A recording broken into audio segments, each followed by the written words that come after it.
Well, welcome everybody. We're quite proud to present this toolkit for you today. It has involved a lot of work, a lot of insights into advocacy and behavior change. And we do hope that you will not only find it useful as a community, you will also use and adapt it to your needs. And I think it's also very important to contextualize it as Unicef's contribution at this moment in which we reached a milestone with the endorsement of the World Health Assembly resolution on strengthening diagnostic capacity. But let me start by saying that this quote definitely resonates with our reality. We all experienced how COVID-19 brought more visibility to diagnostics. We could talk to diagnostics with people across the street at a convenience store or your neighbor at a time where, prior to this, nobody actually understood what diagnostic testing was. Very few people could speak about it. But we have known before COVID how underappreciated diagnostics was.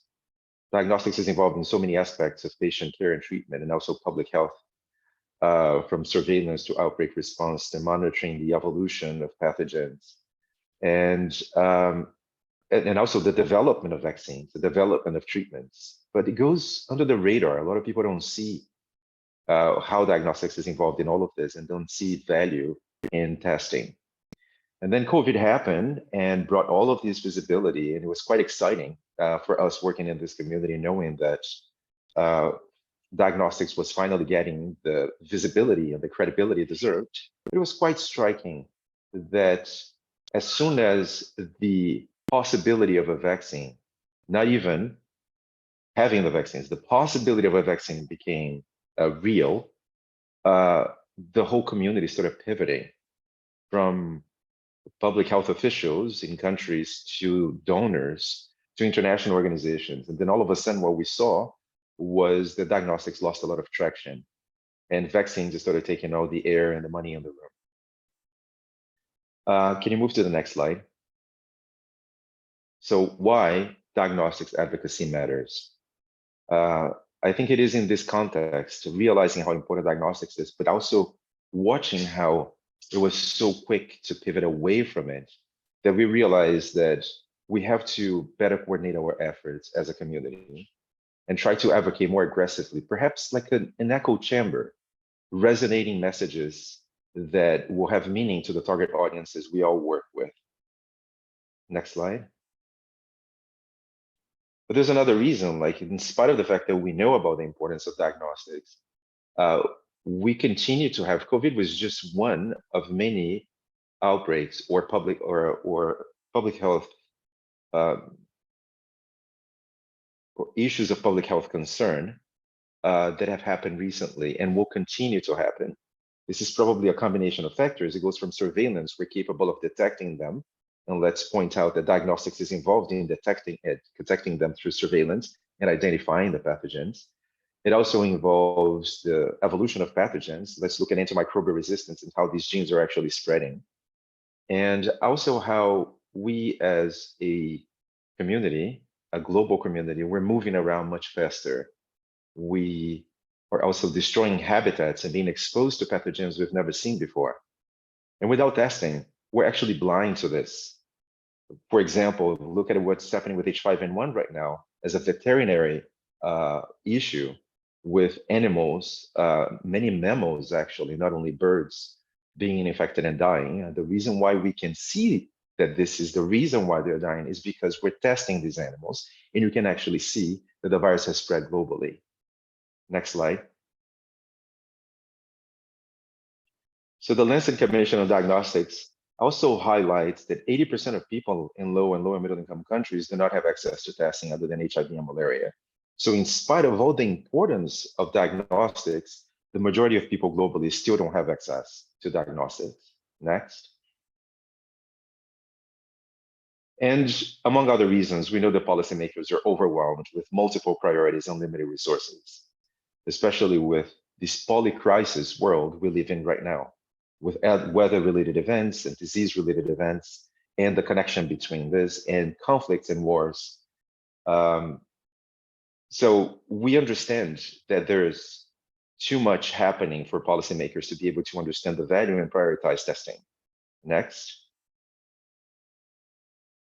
We also know that communities lack affordable, convenient access to testing, and they also misunderstand the value of testing, which often leads to self-treatment. This is a very common practice.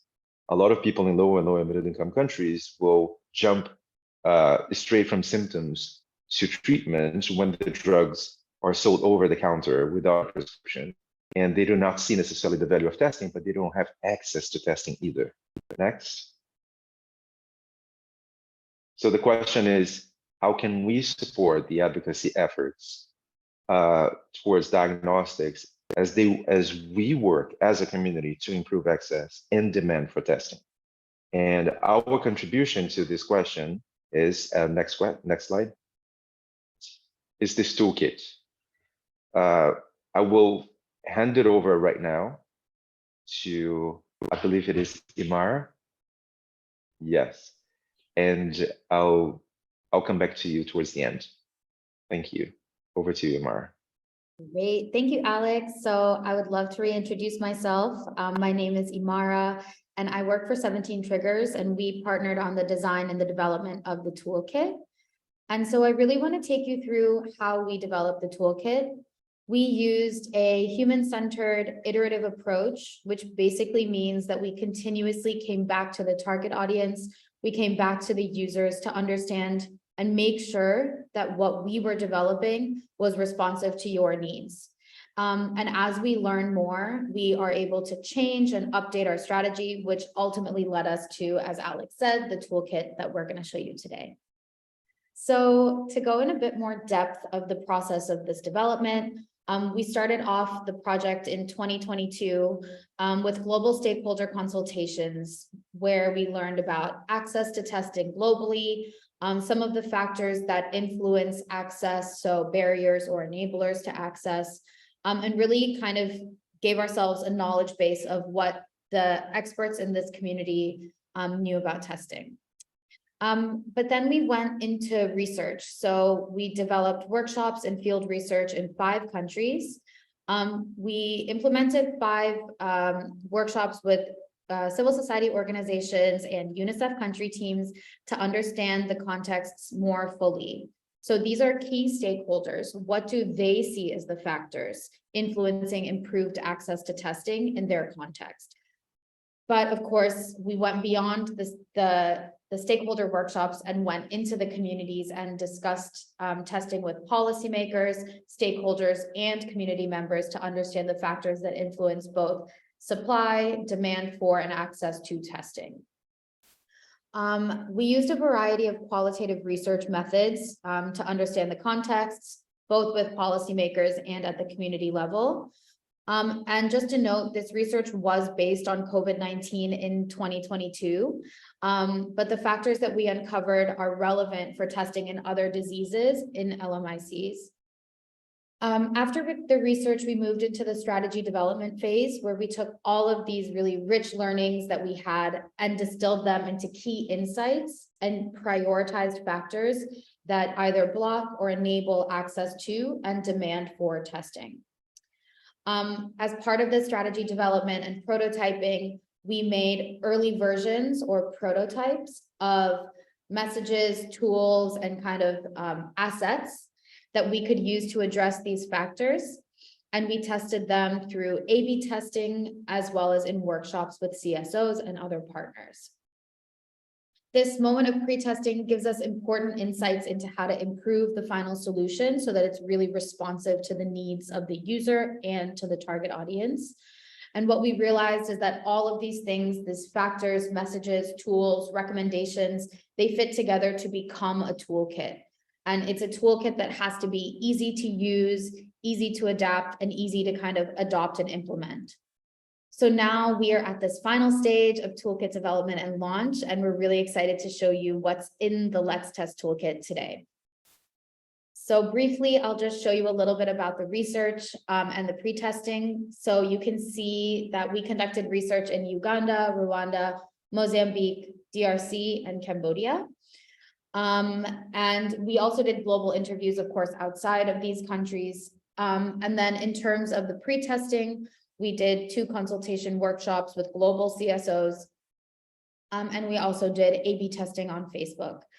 So what was great about this is we saw 5 countries with really different types of access to testing, different policy environments, and it gave us a lot of rich insights, which you'll see hopefully over the next hour or hour and a half, I guess. And just remember, if you have any questions, any comments, please leave them in the chat.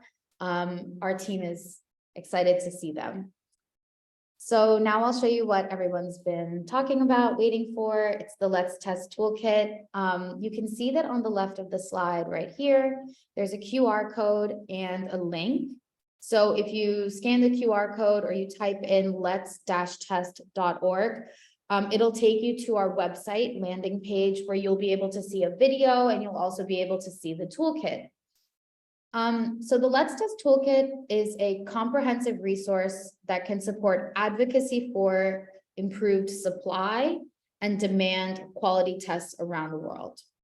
So I'm going to actually go into the toolkit now because I think it's quite cool to see the real version. So here we are. This is the Let's Test Toolkit. It's a PDF. And what I want to take you to is page 3, the toolkit roadmap.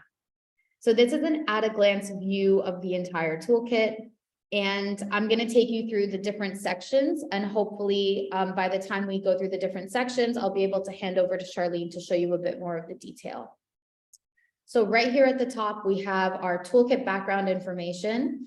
And first, we want to make sure that we're speaking to the correct target audience. So the target audience of the messages and the assets in this toolkit are policymakers and community members in low middle income countries.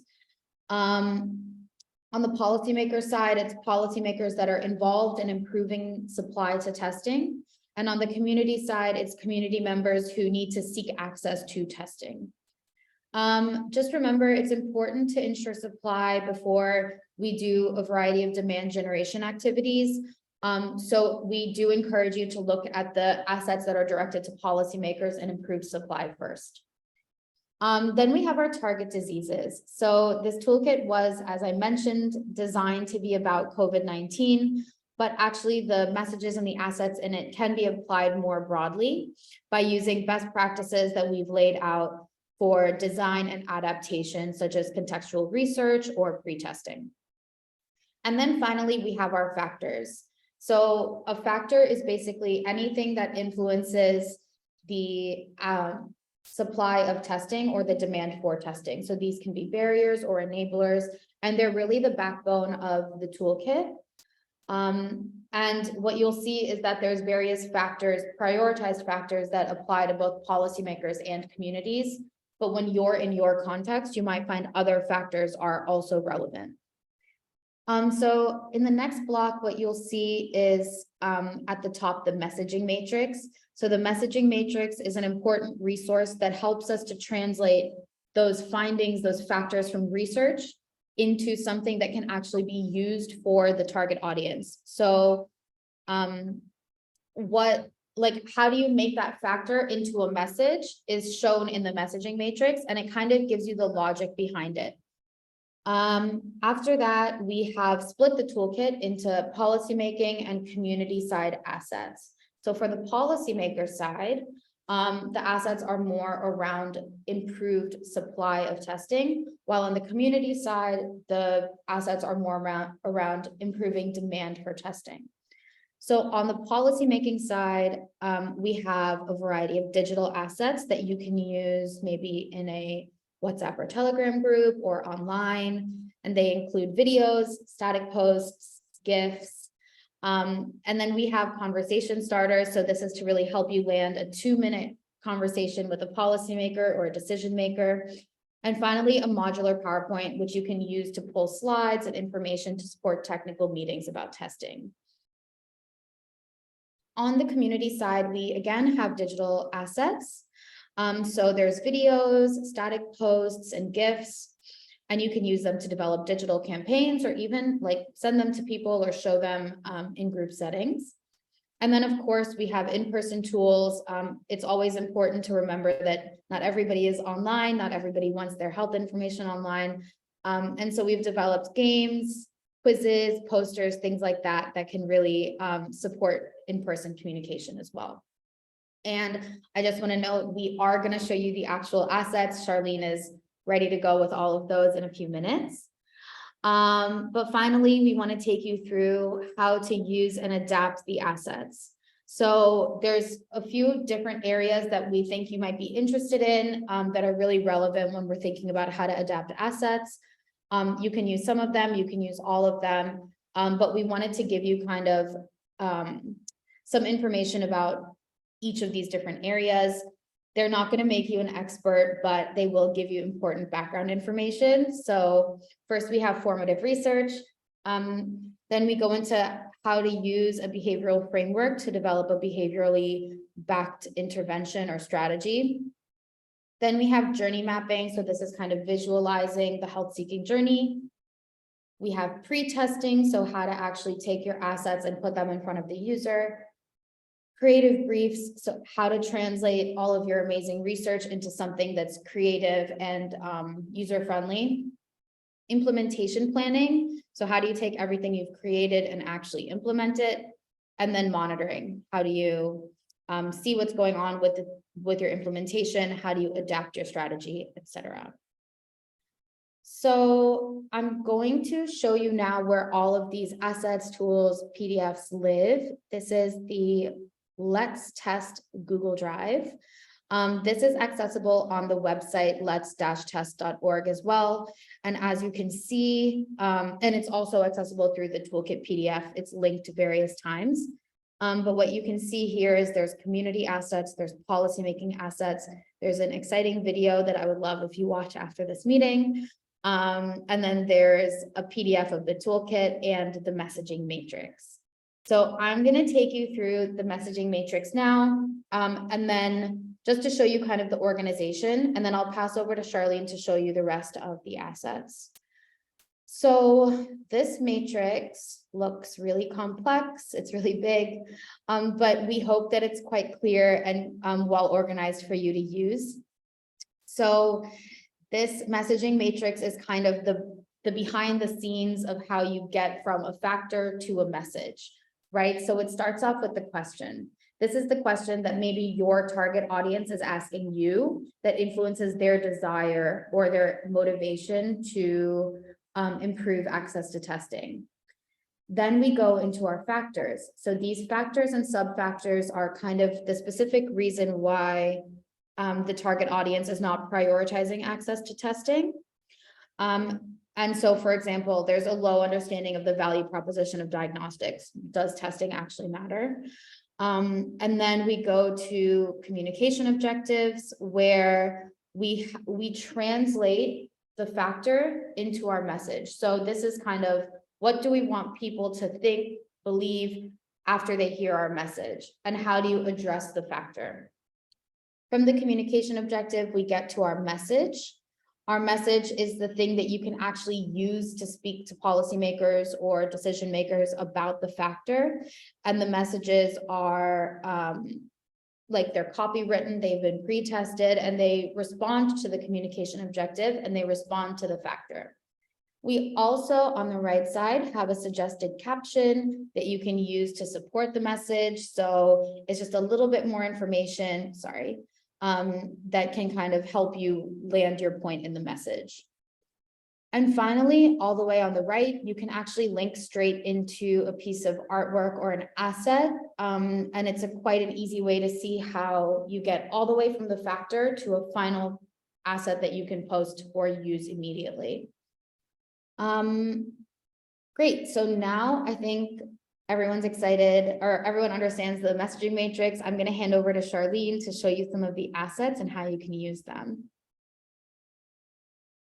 Great, thanks, Imara, and hello, everyone. All right, so I think now let's take a moment to jump back to the Toolkit PDF.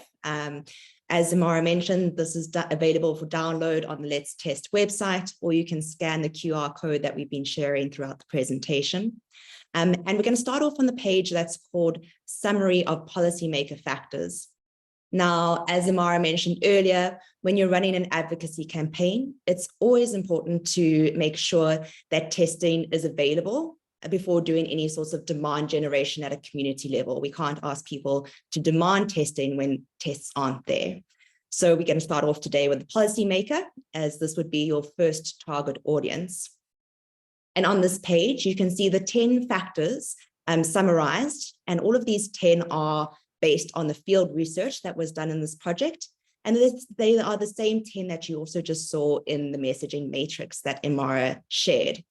Now, the next pages in the toolkit are sort of a more palatable version, a broken down version of the messaging matrix that you might find a little bit more user-friendly when jumping in. So if we can click through to number 9, factor number 9, and let's take a look at what that sort of page looks like. So here we can see it's a little summary of the factor, and each of the 10 factors has a page that looks like this. At the top, we can see the main question that this factor is focusing on. In this case, how can we make testing more affordable? And then under that, you just see a summary of the factor that gives you a little bit more information. So setting the context a bit for you to consider, is this a factor that is important in your context for your policymakers and for the disease that you're dealing with?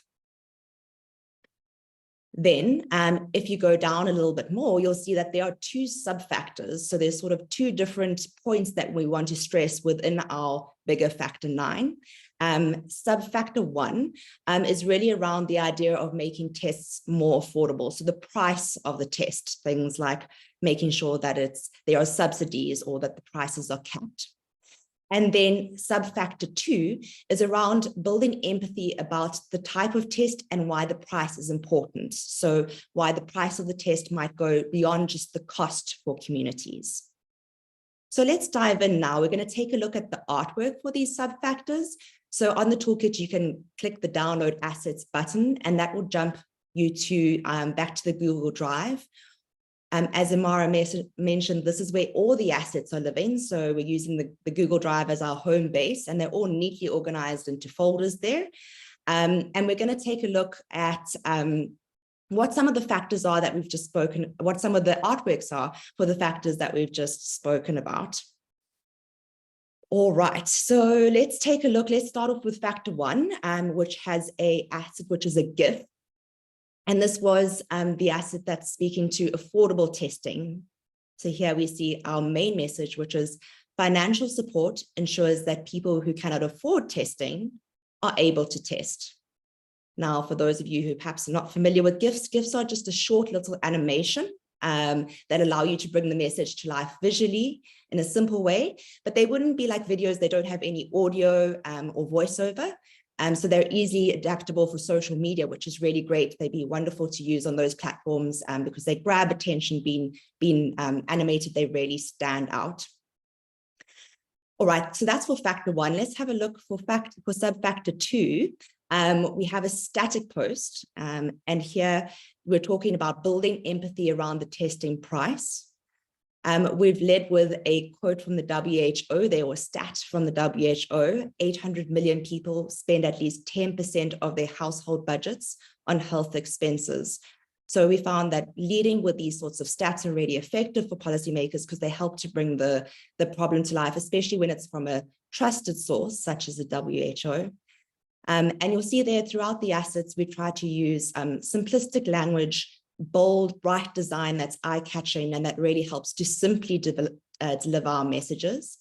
But in the messaging matrix, we also have the option of longer captions that you could use to accompany this bold artwork to explain, give a little bit more context around that main message.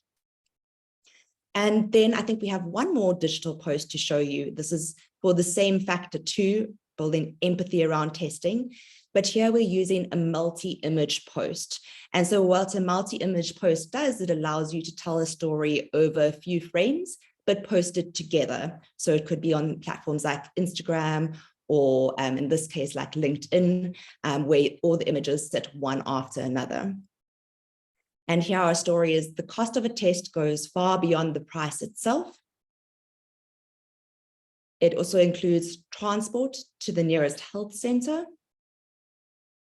It also includes a full day's missed wages while waiting in long queues. It also includes childcare. So you can see there how you can really start to build a little narrative through multiple posts.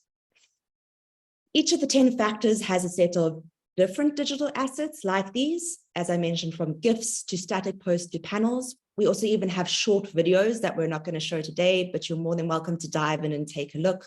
And it really depends on which platform you're wanting to reach out on for which message you're targeting.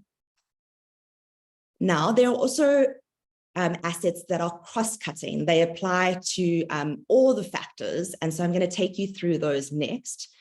Let's take a look at the conversation starter tool. So the conversation starter tool is designed really for that moment to initiate advocacy discussions with policymakers.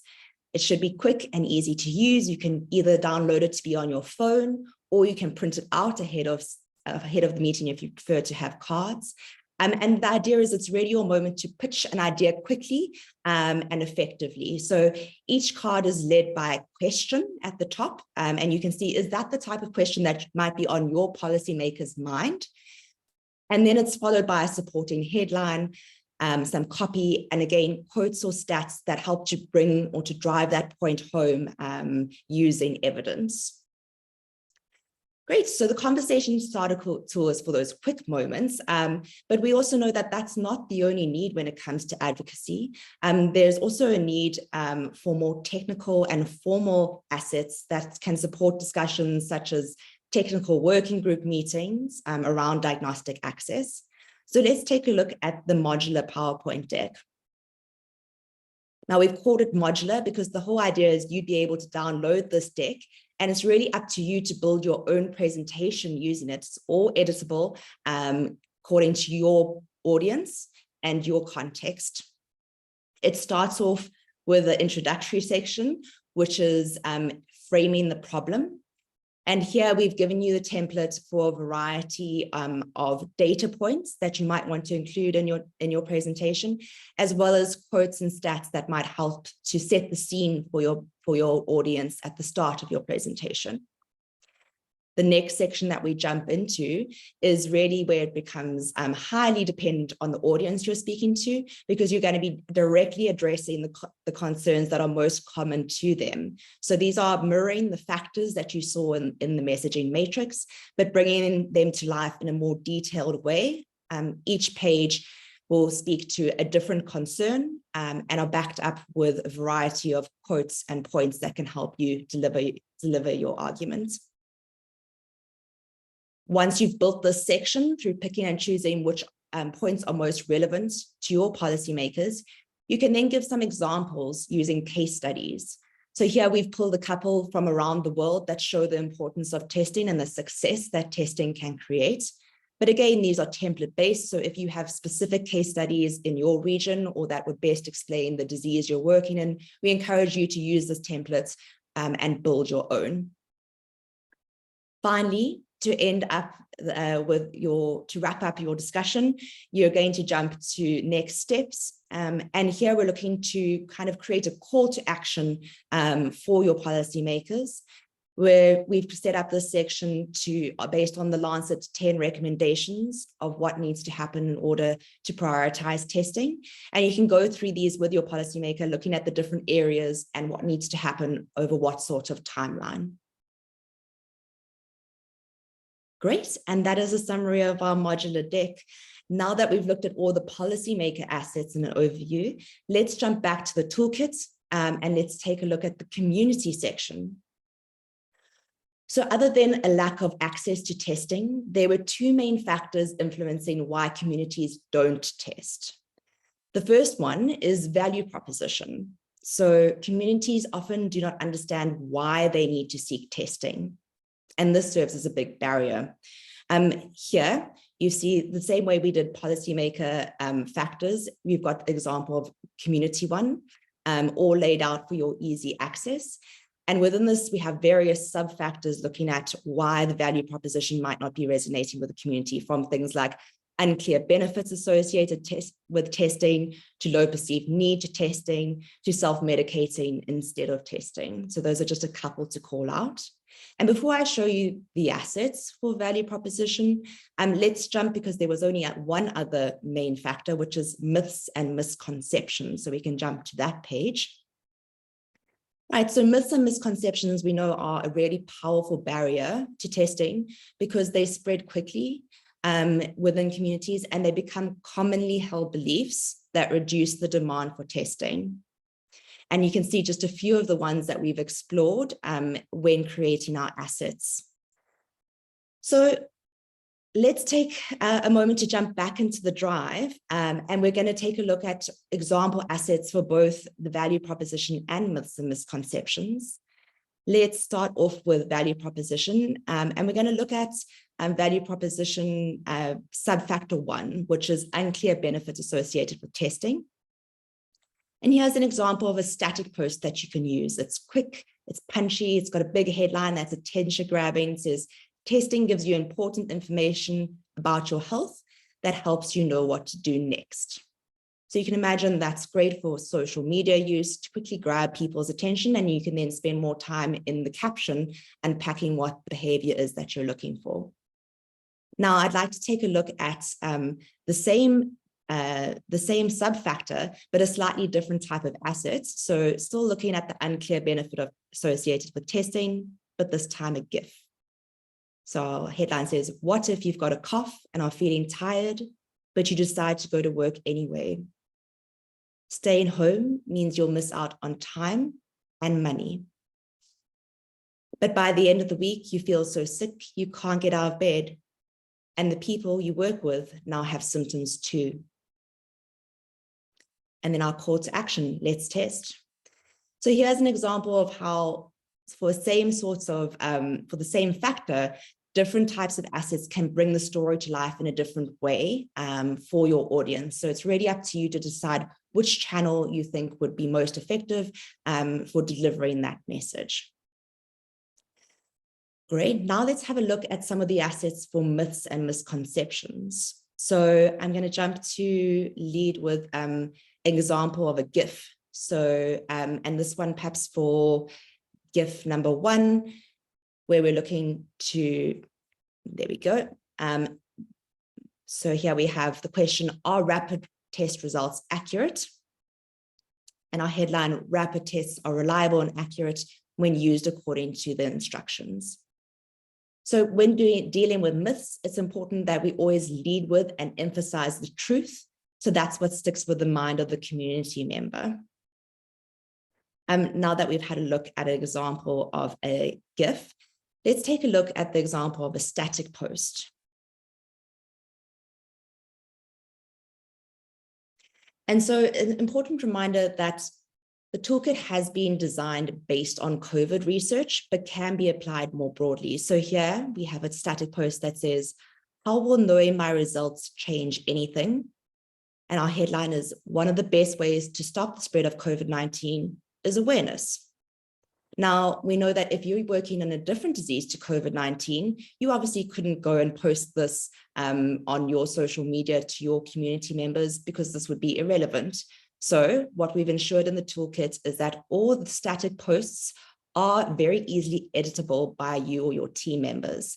So in every folder, you can see there's a file called editable templates. And if you double click on that, you can download this PowerPoint to your drive or desktop. So you just jump to the page with your post. So I think we're on page, there we go, page 13. All right, and we see our headline there around COVID-19. Now, as you do with your normal PowerPoint decks, it's easy, you can jump in, you just click on your text box. And let's imagine that you're dealing with a disease, let's say TB. So you just double click on the page and you can update the words COVID-19 to TB. It's as easy as that. Now that makes it to the correct disease, but perhaps you're dealing with a community that is specifically experiencing a TB outbreak with older people in the community. And here we've got a lovely young lady on the post. So once again, we can easily delete her image. And then perhaps we scroll up to the post above that has an elderly gentleman. We can copy that and we can paste it onto our post below. And there you have it, an updated artwork to your disease and target audience that's ready for you and your team to use. You simply export it as a JPEG and you can upload. Great, I hope you found that helpful. We're now going to take a look at some of the cross-cutting tools for community. So just like we had cross-cutting for policymaker, for community, we have assets that are IPC tools. And these tools guide you through fun and interactive sessions that are done in person. They can be led by teams on the ground who are working with community members that are perhaps less digitally savvy or do not have who do not have access to the internet, who are not well connected. So let's take an example of one of the IPC guides. This one's called the Decisions Game. And you can see here, the guide gives you a brief introduction or overview of the activity and the objectives of the session and the method.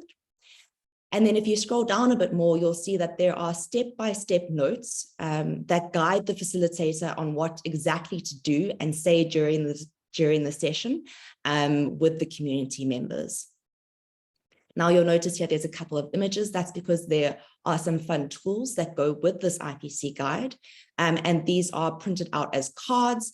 They are a set of locations and characters that help to bring the game to life. And these can be easily printed out by a local office and used during the session. Great. And so I'm going to then pause there. This brings us to the end of our toolkit overview. But before we move into our case study, which will demonstrate how to adapt the toolkit, let's take a moment for comments and questions. So I'm going to hand over to my colleague, Sarah. Hi, everyone. Thanks so much. Super informative so far. And we have some good questions from attendees. So perhaps the first one here for Imara, a question about the research. Will the findings from the formative research gathered, as part of the HCD phase be shared? There's some interest here in learning more about the community side barriers in particular.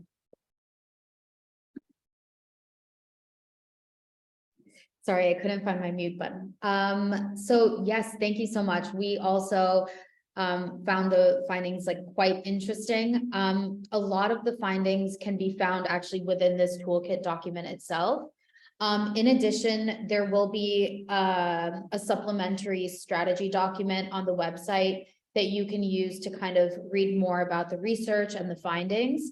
Beyond that, in terms of publication in journals, I would actually hand that over to Lily and Alex for your answer. At this moment, we've kind of tried to make everything go into the toolkit for use in terms of just the findings themselves. I'm not sure what the next steps will be for the team. So I can jump in here and say that we're not planning on publishing this on peer-reviewed journals. And I agree with the answer that Imara is providing, that both the messaging matrix, the toolkits, and the strategy document that will come as part of the package sort of distill most of the insights that we had across different countries. And this is the information that's going to be published. Back to you, Sarah. Thanks, everyone. Okay, another question here, one for you, Sharleen. What were the prototyping steps you went through to arrive at these sort of final shareable tools? We briefly touched on a prototyping process. What was that? What did it look like? Great, thanks, Sarah. Yeah, so we did follow an iterative design process. We started off by taking early prototypes of messaging in when we did our field research. And we tested those with policymakers, with community members, and even with some healthcare workers. And then once we got a direction from that, we went back and we iterated and we further built out our messaging and assets based on what we heard in the field and also based on our strategy. And then we had a moment where we once again tested, and this was 2 phases of testing. One was done digitally, and that was in, I think it was 9 countries using Facebook as our platform. And then we also tested them in interactive workshops with CSOs to get their feedback as well. So yeah, 2 big moments, learning moments within our process. Great, thanks. Maybe we can just flow from there. We've got a question here about the A/B testing. How was the A/B testing, which I am assuming is referring to that digital testing? How was it done? And what were the evaluation points used? Like, how was it decided that what the insights were, and how was that measured?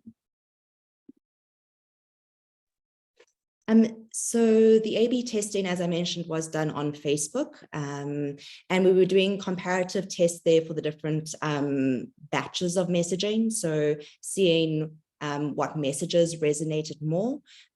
We also looked for anything that might be offensive through comments or questions that came in on those. We also looked at styles. So we took the same type of message and put it against each other, expressed in slightly different styles to see which one stood out the most.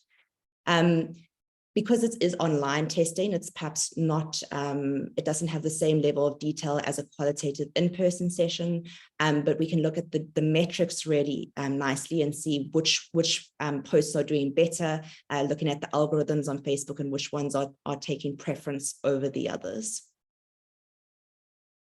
I think I covered that all. Back to you, Sarah. Can I jump in here very quickly? Sure. One of the biggest challenges we had in developing this toolkit was to find the lowest common denominators among the target audiences we were working with in different countries. And it's very challenging, naturally very challenging. So with regards to the question that's being asked right now about how, for example, did it evaluate the interaction with the communities?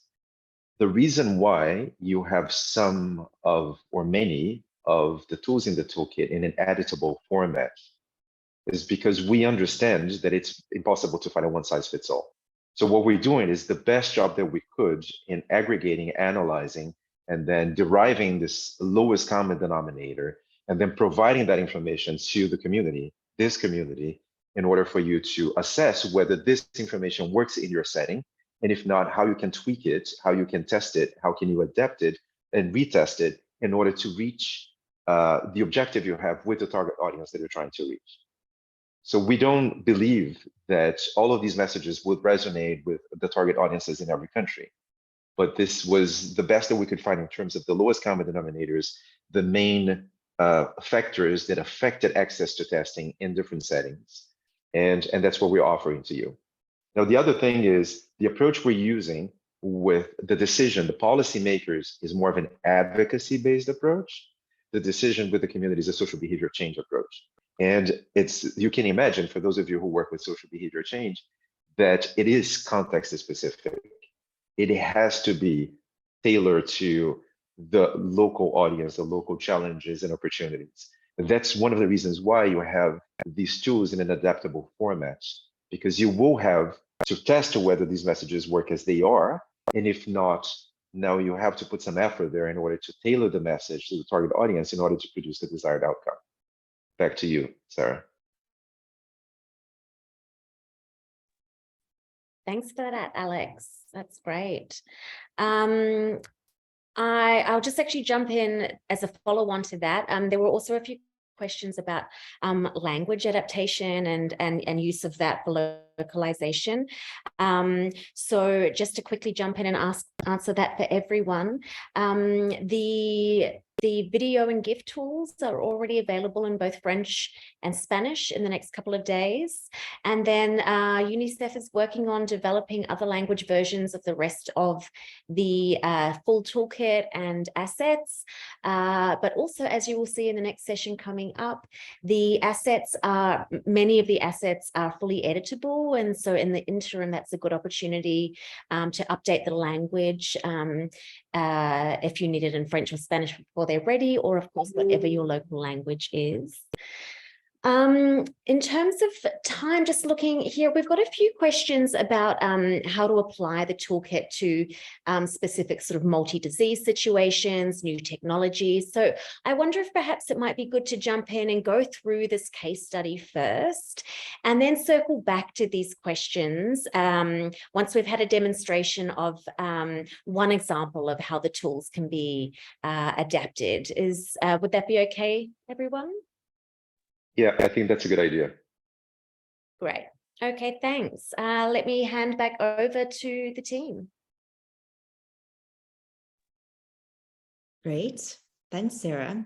All right, so now we're going to take a look at a case study as a step-by-step example of how to use the tools for specific testing challenge in a specific context. And please just note that this case study is not based on any one specific country or real scenario that's taken place. It's just an example for today.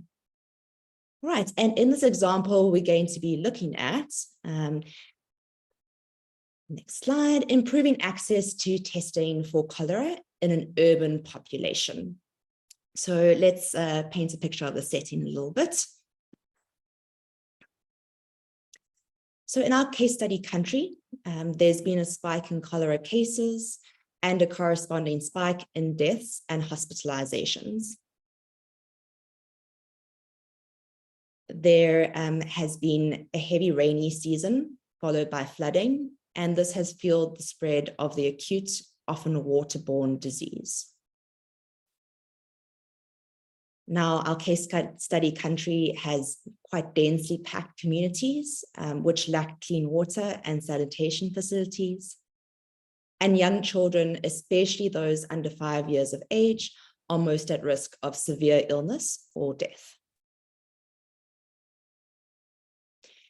In response to this outbreak, we have seen that awareness campaigns are successfully promoting protective hygiene measures, as well as treatment for the disease. But, however, the access to testing and the motivation to test are very limited. So let's jump in and let's take a look first of all at our audience of the policymakers, because just a reminder, we're always looking at policymakers first to make sure that there is access before we try to create demand. And in this case, let's see, there's two main barriers for our policymakers that we're going to look at. All cases of serious diarrhea are assumed to be cholera, so testing for cholera is not a priority. That's our first barrier. And secondly, officials are worried that lower level health facilities cannot reliably use rapid tests for cholera. So two main barriers there, and we're going to dive in and take a little deeper look at barrier one. So this is testing for cholera is not a priority. Now, we've done some of the work for you here. At this point, this would be where you would usually go into the messaging matrix and you'd scan through the factors and see if there's a factor there that is matching with this barrier your policymaker is experiencing. In this case, there's the perfect match, which is why should testing be on a list of competing priorities? And here we can also go across to our communication objective, which would be to motivate policymakers to invest in diagnostics for all, to emphasize the long-term benefits of immediate contributions to the response through testing. And so here, if we follow that path, we would be able to see that there's an asset that's pretty much ready to go. It's got a nice big bold headline there. Without testing, quality healthcare for all is not possible. Then, as part of the messaging matrix, we always have supporting captions. And here we can see that there's a nice quote from the WHO speaking to the importance of universal health coverage. But perhaps in your setting, you want to be even more specific. Perhaps there's a quote that speaks directly to cholera or directly to the region that you're working in which case you could easily update it to post more context with your post. We've looked at the first example of an asset. Let's jump in for the same factor and look at another example asset. And here the communication objective is to explain the link between testing and numerous health system priorities, as well as pandemic preparedness. So we have our post, which says testing generates data that empowers all levels of the health system to fulfill their priorities. And we have our charming little policy maker there showing the different levels. Once again, you could choose to update that, or it's quite good to go. It definitely could work as is.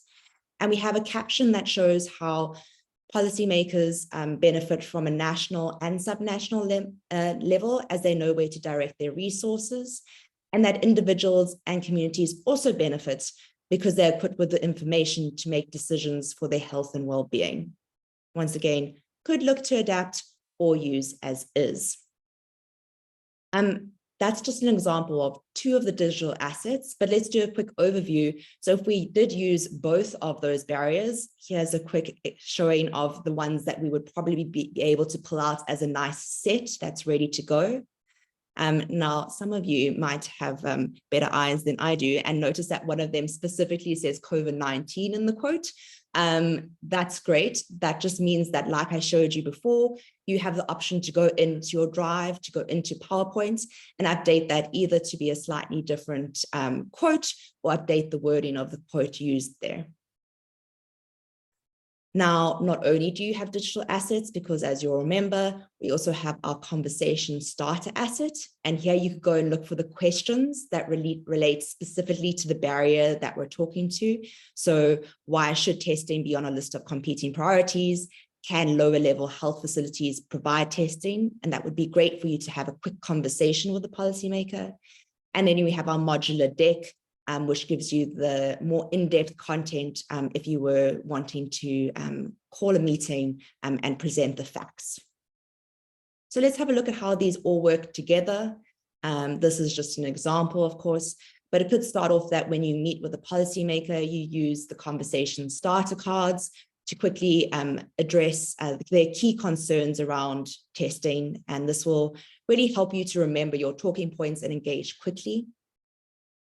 Then you can use our digital assets, and this is from posts and GIFs and videos. You're going to be able to share those on social media, on platforms such as LinkedIn or Twitter or Facebook, and then through messaging platforms that are more direct. You can reach out to policymakers such as a working group on Telegram or WhatsApp or over email to support more heavy content. And this allows you to keep testing top of mind for policymakers. And it really allows you to build and maintain momentum throughout the conversations that are happening. And then perhaps once you have this momentum going, is a great time to set up a meeting with policymakers and stakeholders so that you can really get into the detail and discuss the problem in an in-depth way. And here you can use the modular PowerPoint to pull the pre-designed slides and of course adapt them for your user case. So this is just an example of a few of the assets for this user case for policymakers, but important to remember that, of course, the most effective communication is always tailored to your audience. And so we really recommend that you contextually adapt the tools to make sure that your communication is localized and relevant. And with that, I'm going to hand over to Imara to then take you through the community side for the same case study. Great. Thank you, Sharleen. So when we're kind of developing this case study and imagining ourselves in the context, we pulled out two potential key barriers for community members with regard to testing for cholera. So the first one is that community members prefer self-treatment because they believe that they know what is wrong without a test. And so within that one barrier, we have a few sub-factors that it's nice to pull out and kind of differentiate on their own. So the first one is there's a preference for self-treatment. And the second one is that there's a misconception that I know my body best and I don't need to take a test. The second barrier that we might see with community members is that There's a feeling that the treatment is going to be the same regardless of the test result. So what's the point of taking a test? So here we have, again, two sub barriers, the belief in treating without testing, and then the belief that knowing the results is not going to make a difference in my behavior. So again, we've pulled out a few assets that kind of speak to these different barriers. I'm specifically going to focus on 1B, which is that communities or community members prefer self-treatment because they believe they know what's wrong without a test. So that idea of, I know my body best and I can tell if I have insert disease here, cholera, COVID-19 without a test. So I pulled this myth directly from the messaging matrix. As you can see, it's about COVID-19. And then I pulled the asset as well. So this asset says the best way to find out whether you have COVID-19 or another illness is to take a certified test, and a supporting caption. Some symptoms are the same for multiple illnesses, which makes it hard to know what treatment is best. Testing helps you find the right treatment and get better faster. So in the toolkit, what you'll find is actually an adaptation checklist. This is kind of when you have an asset and you want to use it quickly, you need to review these 4 things to make sure that they're ready for you in your context and your disease. So the first thing is the message content. This message is about COVID-19. So we need to update that message to be about cholera. We can also maybe be more specific about where to test and why testing matters. We can also update the caption to be more specific about testing and treatment. In terms of the language, again, the language is English, but it's great to update it to the local language as necessary. So remember, you can always change this text and translate it to whichever language you want. In terms of the visual content, make sure that your target audience would identify with the image. So if you remember, the people that are most at risk are children under 5. And so maybe we think about using a decision maker for a child under 5. Maybe it's a mother, a grandmother, a dad, and somebody like that kind of asking the question. And then the background can be used as is. Of course, if you want to change that, that would require more of a graphic design edit. But here you can see how you can adapt the tools using this checklist kind of quickly to a completely different context, which is really great for you to just, take the tools and use them. We pulled again all of the different assets, or some of the assets that kind of fit together to address the barriers that I mentioned before.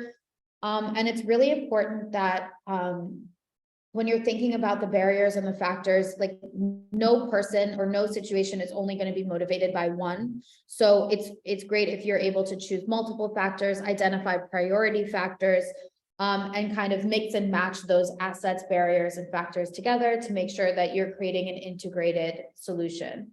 So as you can see here, we have 6 different visuals. You can always add more or change them based on what you want to say in your context, but it's a great starting point for a digital campaign or for any sort of like information sharing using these static assets.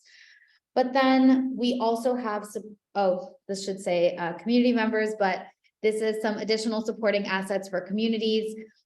We have a kind of what if game. So here we've written up a few different little stories, and we have some probes that you can ask. So what if, XYZ happens and then this person gets sick? When should they have taken a test? What could they have done differently? These kinds of questions to support a facilitated discussion in the community. And of course, there's visuals associated with that as well. Then on the other side of the screen, you see the quiz. So we've developed 2 kind of different quizzes. One is a digital quiz. It's actually available in the Drive as well. And what's cool is that you can download it into your own Google Drive and adjust all the questions.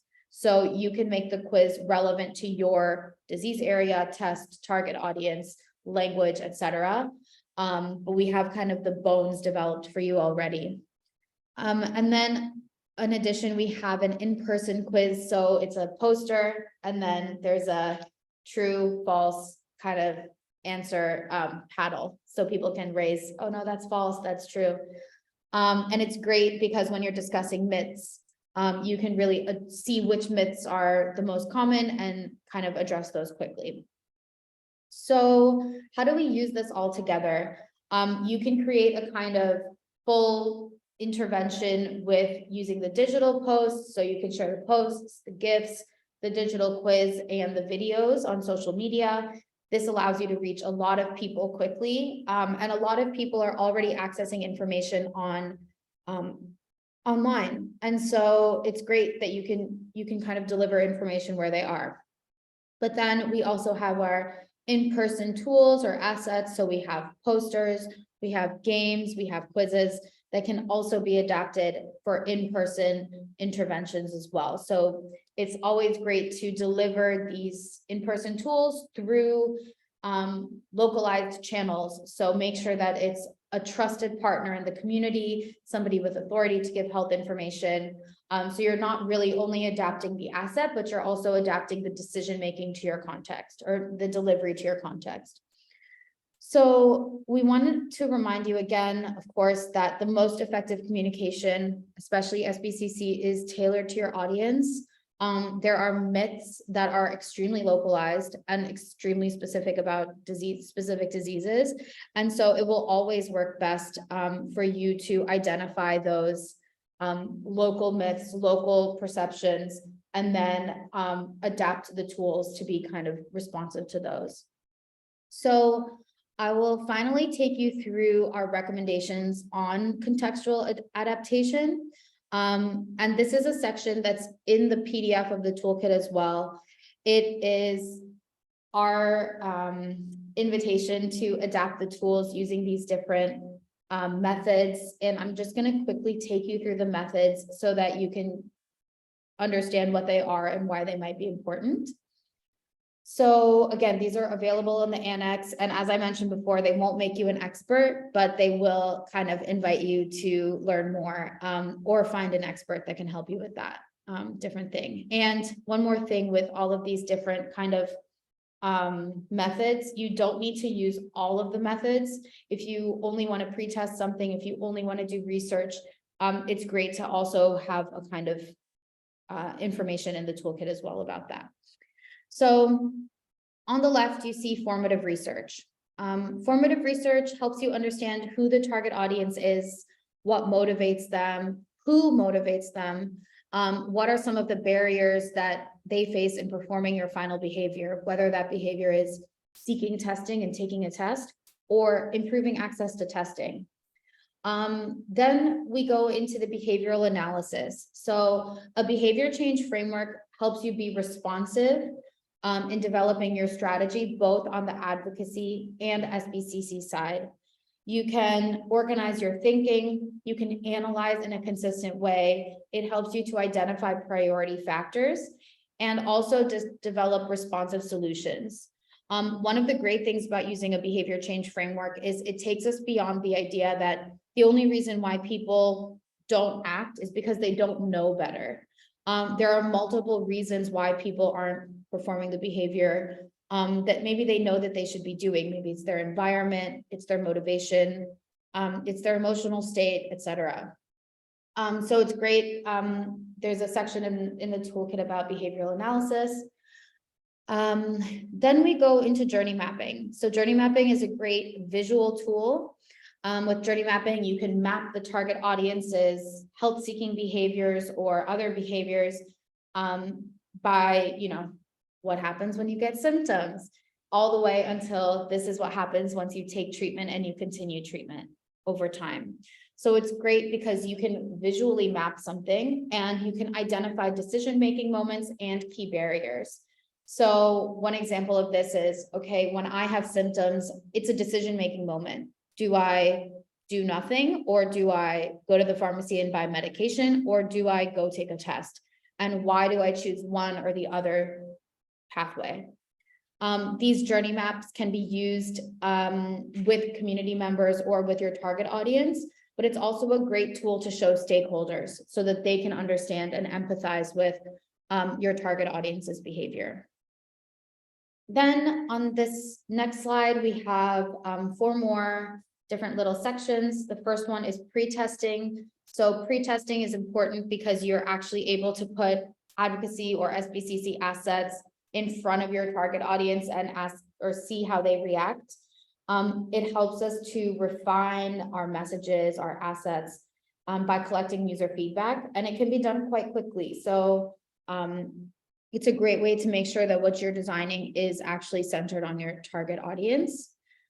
Then we have our creative brief, which basically helps us translate all of that research jargon, information, those big decks that we make into something that can be creative and user-friendly and understandable by your target audience. So in that creative brief, we make it clear who the target audience is, what are their key behaviors, why aren't they practicing the key behaviors, and any other learnings, keep the language simple, make it very full of jargon. These are all different things that you can say in your creative brief. After that, you have implementation planning. So implementation planning basically helps you make a plan to go all the way from whether you're doing any of these research activities or pre-testing, all the way to implementation and like ongoing implementation. So we have all of these different assets and channels and tools. So implementation planning makes sure that you can use all of those assets together in a strategic way, addressing supply before demand on different channels. And then finally, we have monitoring. So monitoring helps us track our intervention and identify any changes needed to make, like any changes needed to the messaging or to the assets or to the strategy to improve access to, demand for, or use of testing. And this is again critical because if we, what is that saying? I don't remember, but it doesn't matter. It's all about measurement. Measuring things actually helps you refine them, improve them, and make them better. And yeah, so you can find all of these 7 different guides at the back of the toolkit. It's in an annex, but they're really important for adapting the tools, using the tools, and making sure that the tools and the assets are, contextual and will be effective in your context. So with that, I think we are ready to wrap up this adaptation section of the presentation. And maybe I'll hand back over to you, Sarah, for any additional questions that came through. This is Alex. Can I jump in here before Sarah, just to add one comment? We're providing tools in a non-editable format with a Unicef logo. We're providing many tools in an editable format. In that case, the Unicef logo will not be edited because we cannot take responsibility for the messages you're developing. But all the other elements are editable, and you can brand it as you wish and disseminate the information. What we want to do is develop this as a global good that the community can use in order to advocate in a coordinated way to improve access and use of diagnostics. Sorry about this, Sarah, back to you. No worries. Thanks, Alex. We do have some great questions coming through. I think we can start off with one that's come up a few times about healthcare workers as a target audience for users. So Joss, maybe did you want to jump in here? What of our tools are adaptable for healthcare workers, and how could people use this toolkit when engaging with healthcare workers as one of their target audiences? Sure, Sarah, this is a great question. And we see a lot of potential for community health workers to be engaged in using the assets, both some of the assets targeting policymakers and some of the assets targeting community members. Given the incredible role that community health workers play and their knowledge of community level health needs, we think that there's a huge potential for them to use some of the policymaker oriented assets. So for example, you could involve community health workers that you're working with in the use of the conversation cards as you're approaching policymakers. You could also involve them in some of the delivery of the contents in the modular deck. in some of the more technical and formal discussions, either at national or subnational level. And in terms of community engagement, community health workers are engaging with community members on a daily basis. And so, for example, the IPC tools are wonderfully adaptable and usable for community health workers in their day-to-day small group counseling sessions and engagement with clients and community members as they're conducting outreach. Thanks. May I complement this answer? When we had extensive discussions at the beginning of this project to segment the target audiences and identify the primary and secondary target audiences. And we could see that even if you have healthcare workers that are sensitized and they understand the value of testing, or communities which are demanding the test, there was a bottleneck at the very top. If the decision maker, the policy maker in the Ministry of Health or in the government does not understand the value of testing, they will not prioritize this into their national policy and will not prioritize it into the national budget. And then it doesn't matter what happens downstream, access will not be provided. So we decided that this was a primary audience because it represents a bottleneck. And then on the other extreme, you have the users, the beneficiaries, that also do not understand the value of testing and are limited in a number of different ways, but that's much more context specific. And we decided to focus on these two. But this question about why not focus on healthcare workers has been asked a couple of times. In addition to what Joss said, which I think is very important, that these tools are absolutely usable and valuable for healthcare workers, what we saw was that they are not the primary bottleneck. In some cases they are, but in many cases they understand the value of testing. They would like to have more access to testing for their communities. It's just that it's not available. But I think finally, I'm just repeating what Joss said. They are also interfacing with the community and many times with policymakers. So the tools can easily be used by them as well to advocate as advocacy champions. And these are not just healthcare workers. You can think of advocacy champions as any individual or organization that is involved in advocacy towards health, including diagnostics. So there's community-based organizations, faith-based organizations, civil society organizations, media that can actually advocate for diagnostics using this tool and adapting the messages to their local context and the kind of channels they use to disseminate the messages. Back to you, Sarah. Thanks, team. I hope that's covered the answer for everyone who asked.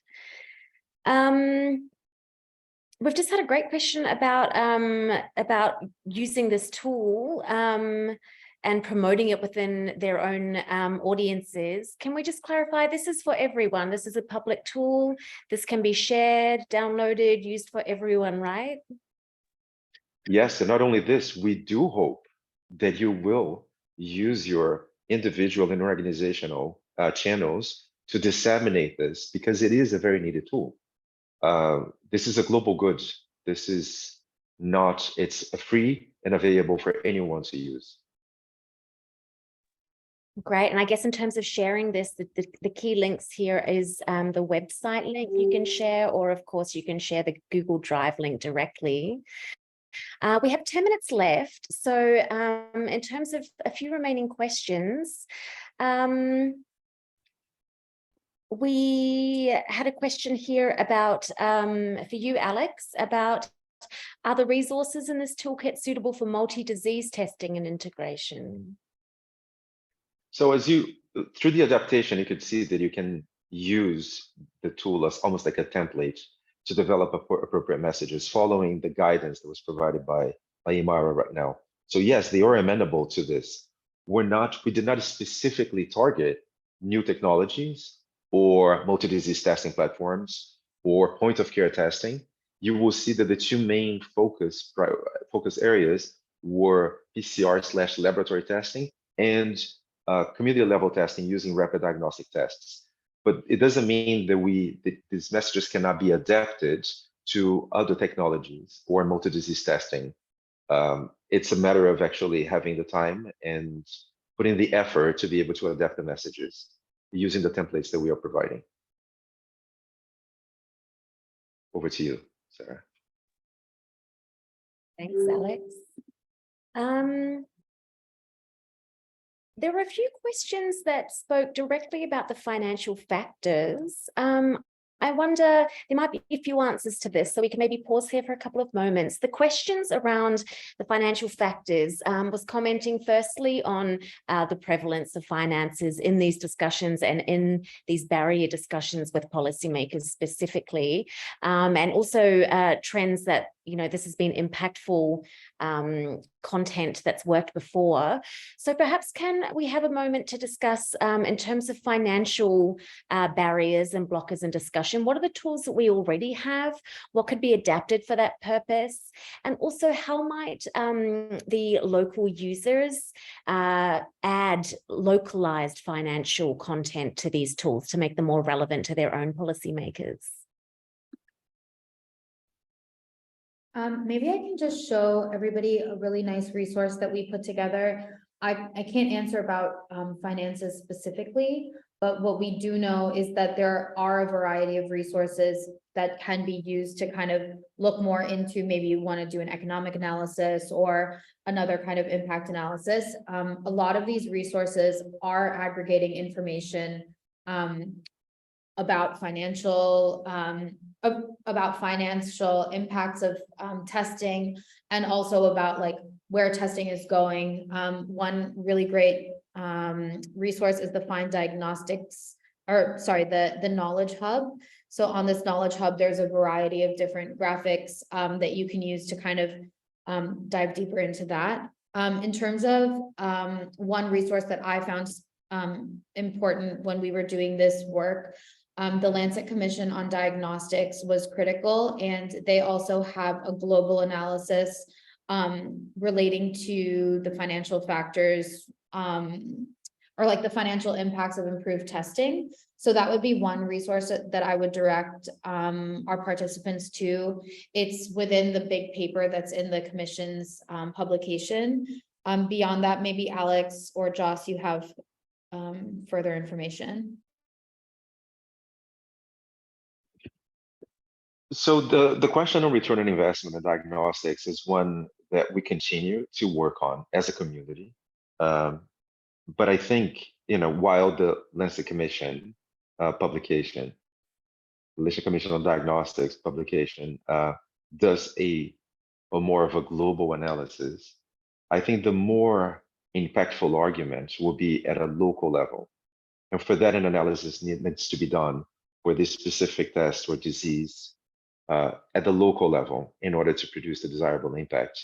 You can take your modular PowerPoint presentation and start with the big picture of the value of diagnostics, especially when it comes to the return on investment. But ideally, you should do the analysis at the local level in order to add an additional piece of elements that is relevant for that specific disease and the range of tests that are available. So that's all I can say. I can totally see the value, but this is not always easy to calculate. There's a number of variables, and I think you have to talk to health economists that will then tell you whether it's doable to do it in the local setting or not, based on the available evidence, because a number of assumptions might have to be made, and the assumptions will then change the value of the analysis you're doing. Back to you. Thanks, Alex. Anyone else on this financial topic that wants to weigh in here? No? Okay, great. Let's move on to the next one. We have a quick question here, Sharleen, for you about adaptation. Can the photos be adapted within the tools? How will people do that? Yes, absolutely. Thanks, Sarah. So that is what I demonstrated earlier. Any photographs of people are sitting as a separate layer, so you can choose to swap that out with a different photograph from the set that we have. So we showed you, for example, if there's an elderly gentleman, you could delete that. You could replace it with perhaps, what about this young man? Perhaps he's better suited for the campaign you're using. But there's also the option that if you didn't feel any of these images were suitable, you could use them as inspiration to shoot your own. That is also another option if you have the time and budget.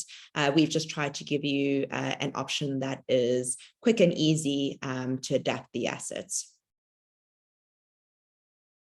Great, back over to you, Sarah. Thanks, Sharleen.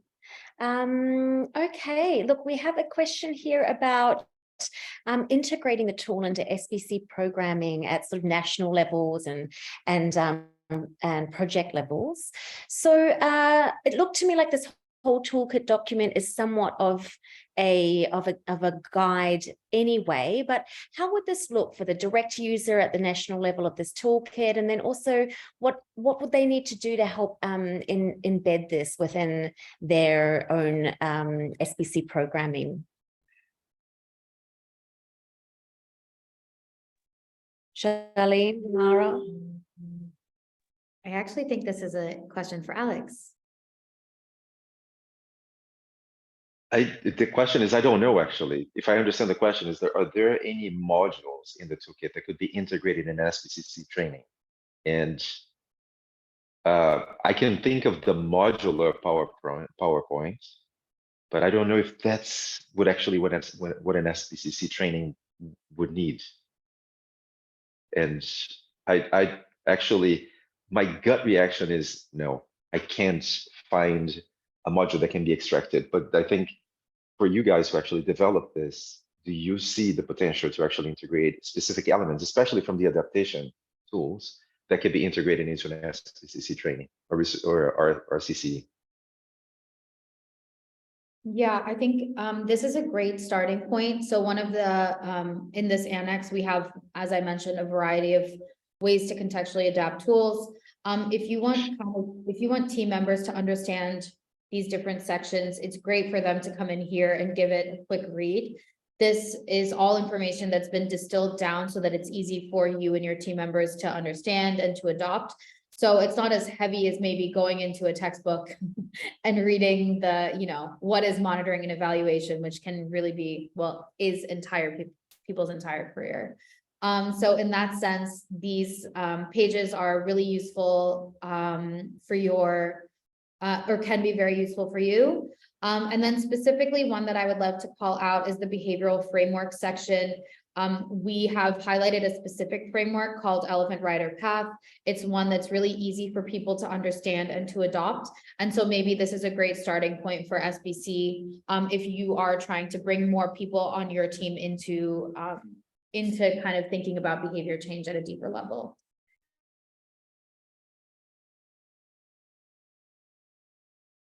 Thanks, Imara.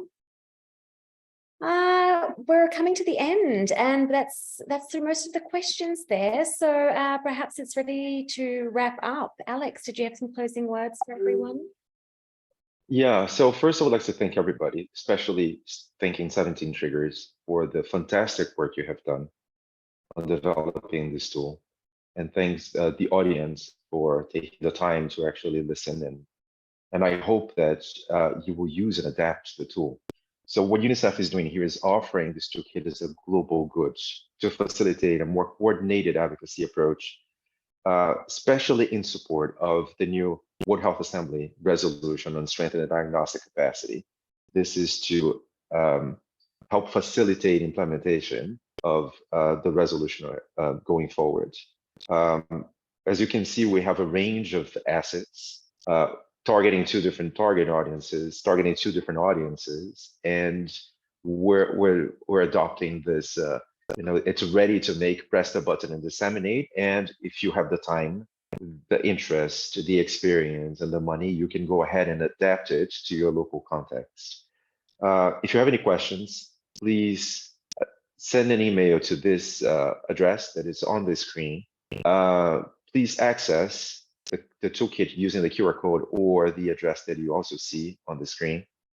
And I do hope that we can create some resonance in our joint advocacy efforts globally going forward to increase access, to increase visibility, to increase an understanding of the value of testing, and to increase the use of diagnostic tests globally, especially in lower and middle income countries.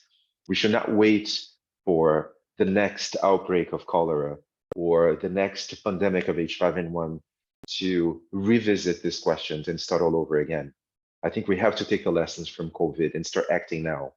And one of the things that we heard throughout the pandemic was that you had people in the same country advocating with the same decision makers, for example, but saying different things. So successful advocacy many times involves the repetition of the same message to the same target audience by different people. So this is our attempt to provide a foundation that we as a community can use to coordinate our efforts in advocacy towards diagnostic. Thank you very, very much.